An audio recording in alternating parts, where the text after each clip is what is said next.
Good morning, everyone. My name is Sean Casey, and I'm the Special Representative for Religion and Global Affairs here at the State Department. And I want to welcome you to our conference on religion and diplomacy. Thank you for taking time out of your busy schedules to join us today. We have been hard at work in the Office of Religion and Global Affairs these past few weeks, putting together what we hope will be a rich experience for all of you. I could just sit here for several minutes picking out all my friends and acquaintances. I hope we have time to touch base and catch up over the course of the day, but it's an honor to be with you. I think this is testimony to the depth of interest and concern in our issue area. So welcome, thank you for your support, and thank you for your partnership. We have 2 days of interactive programming planned in which we're going to showcase many lines of effort in our office. We're also going to highlight several arenas of ongoing work, and we're going to spend some time looking over the horizon to envision areas of future work at the intersection of religion and global affairs.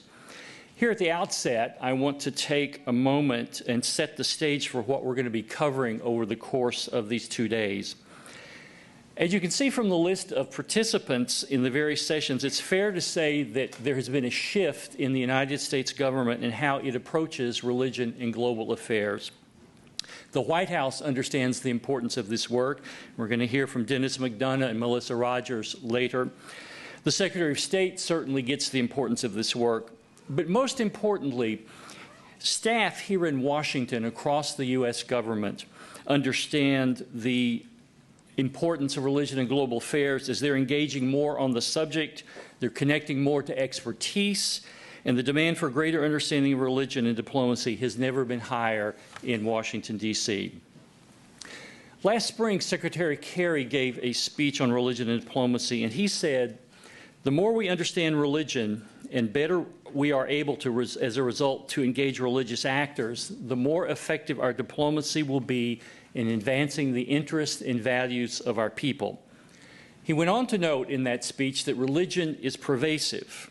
It motivates billions of people around the planet to do an amazing array of things.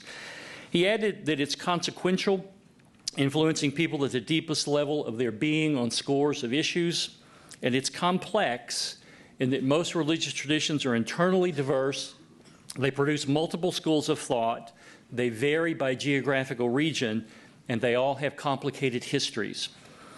He also observed that historically the Department of State has tended to downplay the role of religion, or it pays attention only when religion is deemed to be a problem, a threat, or a challenge.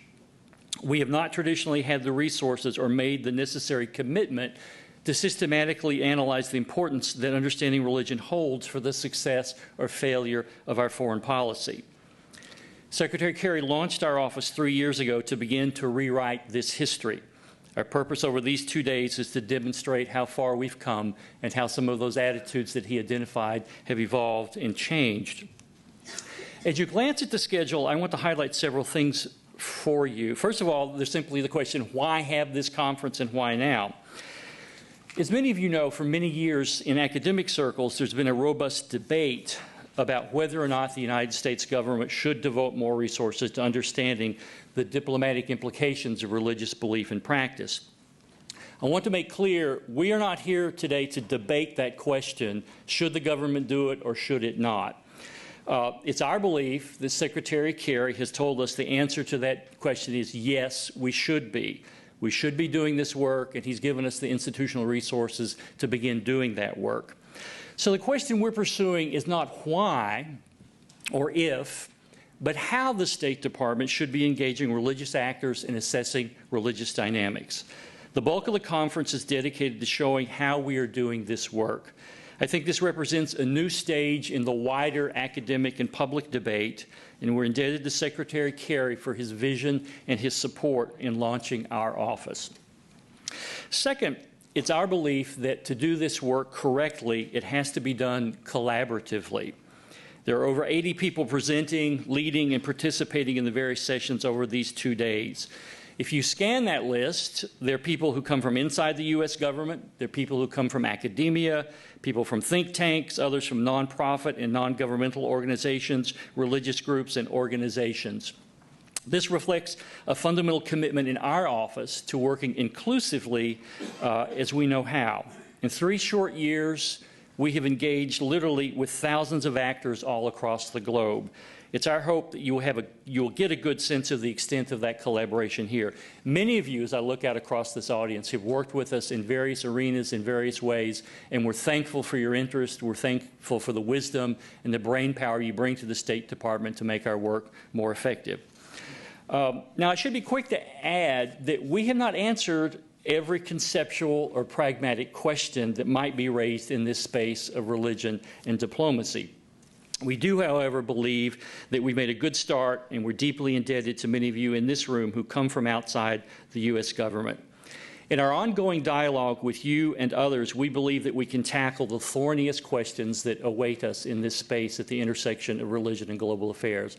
Again, I want to thank all of you who partnered with us and have found ways to engage us these last 3 years. We hope that these relationships develop. We hope they deepen. We hope they evolve, and at the end produce a more robust and effective U.S. foreign policy. Third, we hope that you will note the wide variety of issues we are addressing, the diversity of specific geographical locations around the world where we engage, and the variety of methods that we employ. Religion is exceedingly complex. It is subject to multiple interpretations and often fraught with risk. Brian Hare famously said a few years ago that U.S. policymakers need to learn as much as possible about religion and incorporate that knowledge into their strategies. But then he said this work is akin to brain surgery, a necessary task, but fatal if not done well. Our staff reflects this as we have over 20 graduate degrees in religion or a cognate field, and we have a vast reservoir of global experience in interpreting religion in local and regional contexts. As we have hundreds of partners who help sharpen our thinking and understanding, we believe we have the necessary resources to continue. Finally, I see a lot of friends, partners, and supporters in the audience today. It's gratifying to me to see all of you here. I often joke that as a graduate professor, all those years, I never built anything larger or more permanent than a 12-person graduate seminar that lasted 13 weeks. I have a better story to tell now after these 3 years. If you're here, it probably means you've come to know the work of our staff, this remarkable band of 30 who I've come to love and respect and admire. Our success is a combination of talent and partnership, so let me express both my thanks to our hardworking staff. I'm going to call some people out later in the day and thank them for their amazing work. But they put in a lot of extra hours to pull this conference together, and I also thank you, our guests, for your support and collaboration. I hope you will take a very good and deep and long look at the breakout sessions. We have put together 12 of those where we planned a lot of interactive work. I ask that you do show up to the ones you're pre-registered at.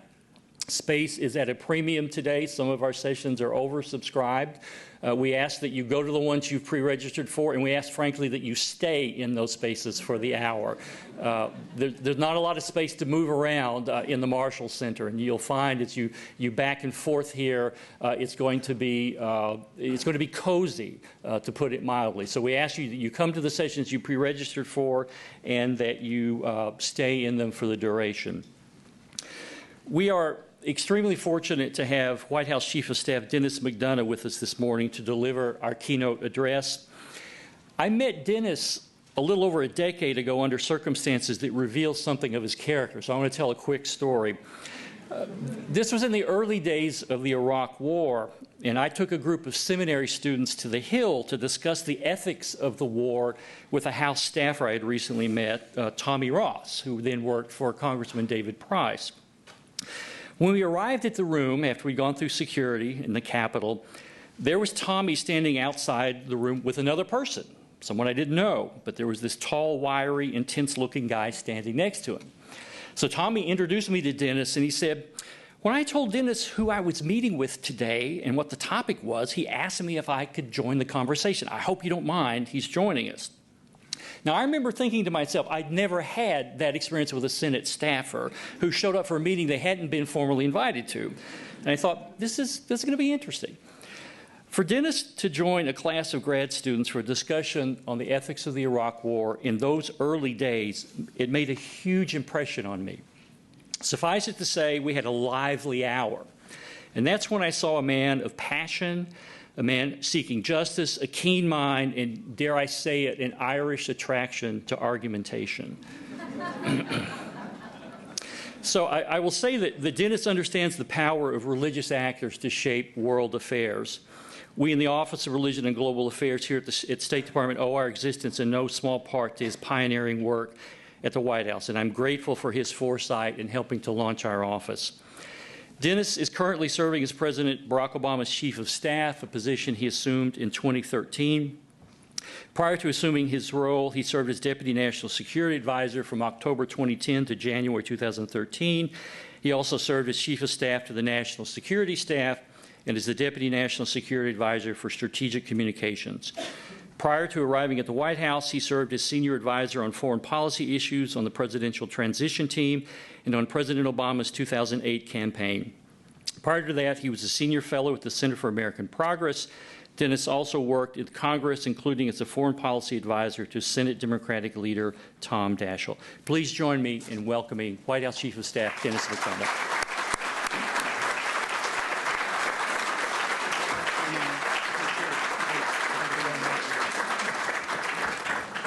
Well, good morning, everybody, and thanks, Sean, for that very kind introduction.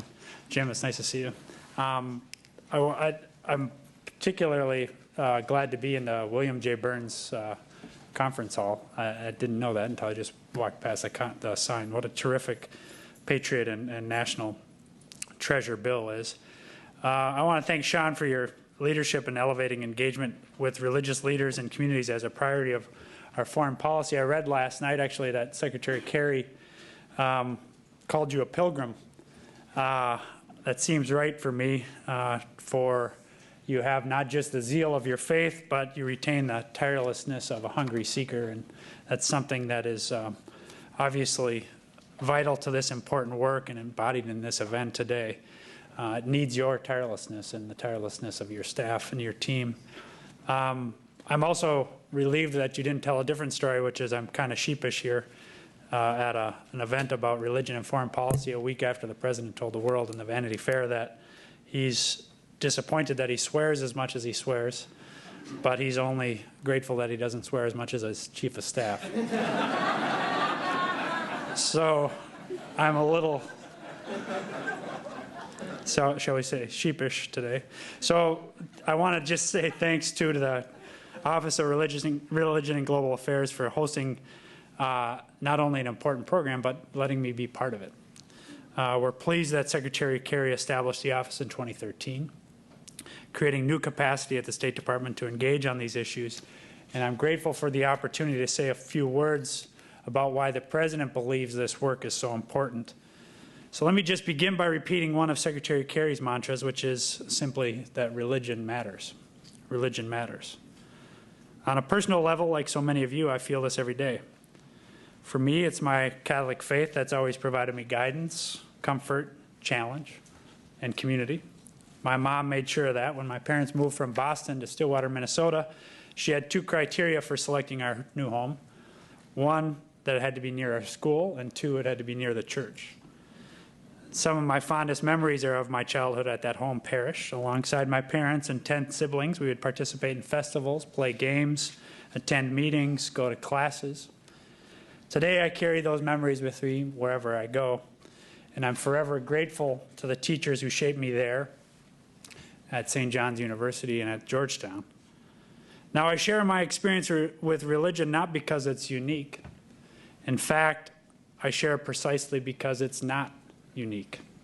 Today, it's estimated that more than 8 in 10 people in the world affiliate themselves with some religion. Religious beliefs provide a source of identity and a sense of community. They play a fundamental role in inculcating moral codes and in molding worldviews. As such, religious beliefs are a powerful force in our thinking and in our work. The President's view is that each person is made in the image of God, therefore possessing inherent dignity, a thought and a belief that informs his decision-making, and which is itself informed by his faith. But religious beliefs are a powerful global force too, not just a domestic force. And inasmuch as our job in foreign policy is to understand the world so as to advance our interests that much more ably, we need to understand faith and how faith drives decision-making by governments and by individuals. That is another way that, as Secretary Kerry would say, religion matters. Just as religion in and of itself can powerfully impact our lives, so too, of course, can religious leaders. And I know we have many of them with us today. As some of the most trusted members of society, your influence reverberates through almost every aspect of our lives, from politics and entertainment to business and the economy. That means you're especially well placed to serve as agents of leadership and influence, and hopefully of positive political and social change. President Obama is particularly appreciative of this from his early days as a community organizer on Chicago's South Side, supported in part by a group of Catholic parishes and by the Catholic Archdiocese of Chicago. He was impressed by the extraordinary feats that could be accomplished by partnering together. Of course, as he also said, it didn't hurt that they fed him when he was broke. But ultimately, the experience of working hand in hand with the religious community to bring about change so moved the president that it helped transform him into a man of faith and fortified his commitment to living a life of public service. Beyond his own personal experience, history is replete with examples of religious leaders serving as agents of change. Catholic priests and nuns in Latin America stood up to tyranny and promoted democracy. Religious leaders from an array of traditions advanced at reconciliation in South Africa. And as we were reminded again this weekend on the Mall, American faith leaders, Christians, Jews, Muslims, championed civil rights and changed this country. And recently, Muslim leaders have come together in Morocco to protect religious minorities, including Christians and Jews throughout the region. It's partly because of this amazing tradition that the president refuses to dignify terrorists like ISIL, whose hateful actions and teachings have nothing to do with a peaceful religion, and in fact are a perversion of it.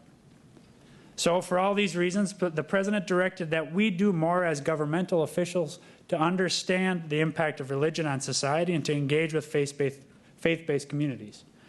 Plainly, working together with the religious community simply makes sense. It's one of the reasons the president established the White House Office of Faith-Based and Neighborhood Partnerships in 2009, an office now led by Melissa Rogers. And it's one of the reasons we launched our strategy with Secretary Kerry on religious leader engagement, which the dedicated staff of the National Security Council and Melissa have worked so diligently with others, like Sean, to advance. So let's consider how this strategy is being implemented across our government and how it's helping achieve some of our top foreign policy goals, including promoting sustainable development, more effective humanitarian assistance, advancing pluralism and human rights, and religious freedom, and ending conflict. Just to be clear, though, and I'm sure many of you have heard this before from us, in no way is the United States government proselytizing or endorsing any particular religion. Our strategy is one of inclusion and outreach, consistent with our Constitution, and I know you'll hear more from Melissa on that later today. But let me begin with the effort to promote pluralism and religious freedom around the globe, since I believe the President has done so much to lead by example on this. As you know, the President visited a mosque in Baltimore this past February. All of you will remember that at the time there was a lot of hateful and inexcusable rhetoric about Muslim Americans and their place in our country, rhetoric which continues to this day. The terrorist attacks in Paris and San Bernardino had occurred only recently, and some people took the actions of a few as representative of a whole religion, even leading to threats of violence against the Muslim American community. The President strongly believes that in the face of such bigotry, we have a duty to stand up for our fellow Americans and for the persecuted around the world. So he visited with the Islamic Society of Baltimore and said unequivocally that, and I quote, "You're right where you belong. You're part of America too. You're not Muslim or American. You're Muslim and American." The President wanted to make as clear as possible to the entire country and to the world that Muslim Americans make valuable contributions to our nation every day as police officers, firefighters, small business owners, corporate executives, government officials, soldiers, the list goes on. It's only by reaffirming the important role that Muslim Americans and all religious minorities play in our society that we live up to our highest ideals. Indeed, our commitment to protect religious minorities at home helps us to be more credible defenders of religious minorities abroad. And of course, the reverse is also true. I can't stress enough how much the President appreciated the commitment of so many public servants advancing our values in this space. But both before and after the President's visit to Baltimore, staff at the White House and at the State Department have done an excellent job, meeting with a wide variety of governmental officials, civil society representatives, religious organizations, all of this to highlight our efforts to combat bigotry and discrimination toward Muslim communities. Indeed, Secretary Kerry hosted a memorable reception to celebrate Eid this past July, and there he lifted up the remarkable feats of Muslim citizen diplomats, showcasing how much they do to shatter stereotypes and bridge cultural divide. We also deeply appreciate the dedication of those in this room to these principles of pluralism and freedom, and look forward to continuing to work together to advance them. So standing side by side with people of all faiths and people with no faith to promote religious freedom for all and shining a spotlight on those who would deny it is a powerful tool in our diplomatic arsenal. To provide you with just one more example, take the National Prayer Breakfast in 2014. There, the President spoke movingly of the plight of Pastor Saeed Abedini, who had been imprisoned in Iran, and Christian missionary Kenneth Bae, who had been jailed in North Korea. In both cases, the Iranians and the North Koreans persecuted these men simply because they wished to freely practice their Christian faith. And in both cases, the President forcefully avowed that this was completely unacceptable and called for their release. Today, thanks to the administration's commitment to standing up for those rights of all prisoners of conscience, no matter their faiths or beliefs, Pastor Abedini and Kenneth Bae are both free. The United States has shown deep concern for religious minorities, including Christians in the Middle East. And the President took decisive action to rescue the Yazidis from Sinjar Mountain. I'm grateful for the work of David Saperstein, who's here somewhere, and all the work that he does on these issues, and also for the work of Acting Special Envoy to the Organization of Islamic Cooperation, Arsalan Suleiman, and Special Envoy to Monitor and Combat Anti-Semitism, Ira Foreman, and Special Representative to Muslim Communities, Sharik Safar. But now I'd like to say a few words about how our faith-based communities work is advancing sustainable development and more effective humanitarian assistance. One pressing issue which has been at the forefront of all of our minds, including the President's, is the plight of refugees. Today we're in the midst of the largest displacement crisis on record, a crisis in which 65 million people have been torn from their homes and forced to flee by the merciless forces of war, prosecution, instability, and climate change. 65 million people. That's not only astonishing and heartbreaking, it's unacceptable. The President is determined to push back on the voices that would claim that it's not our problem or that we should forswear our historic leadership on refugees. That's why he pledged that we would welcome 85,000, including 10,000 Syrians, to our shores in 2016, two goals which we met early this year, as I say, before the end of this fiscal year. And that's why he has set a new goal of welcoming 110,000 refugees to our shores in 2017. And no matter how loud the cries from xenophobic voices, the President will not back down on this commitment. To do this good work and defend the idea of America as a place of refuge, we are blessed to have the steadfast support of faith-based resettlement groups and other humanitarian organizations, including many represented here today. In fact, you are at the forefront of our nation's efforts to help refugees start life anew, from helping them participate fully in civic life to empowering them with the tools they need to succeed as workers and entrepreneurs. You are leading the way in building welcoming communities in which refugees can and do prosper, as they have now for centuries in this country. And the refugee crisis ties into another great crisis challenge we face, one which religious communities and leaders are also committed to solving, and that is climate change. Climate science tells that we should expect a drought such as the one that induced the conflict in Syria, and water shortages and extreme weather that fuel conflict and uproot people to not only be more regular, but more intense. And that's just one of the myriad problems, not to mention existential threats stemming from climate change. The President believes that climate is therefore the greatest threat facing our planet. And so over the course of his administration, he's worked to build a global coalition culminating in the signing of the most ambitious climate agreement in history this past December in Paris. The entire planet was blessed that Pope Francis put his profound moral authority behind these efforts with his groundbreaking encyclical on the environment. And in the run-up to the Pope's visit, we were able to work with diverse faith-based and community groups to form new partnerships aimed at helping us promote climate preparedness at home. Together with the Office of Religion and Global Affairs, we have worked with many of you to bolster the President's climate agenda.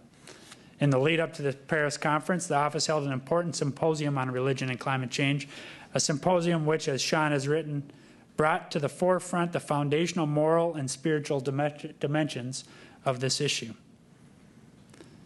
Thanks to these efforts, we now have an even greater array of voices supporting our work to preserve the planet for our children and for future generations. The Office of Religion and Global Affairs is not the only agency to reach out to religious communities to tackle some of the biggest development and humanitarian challenges of our time.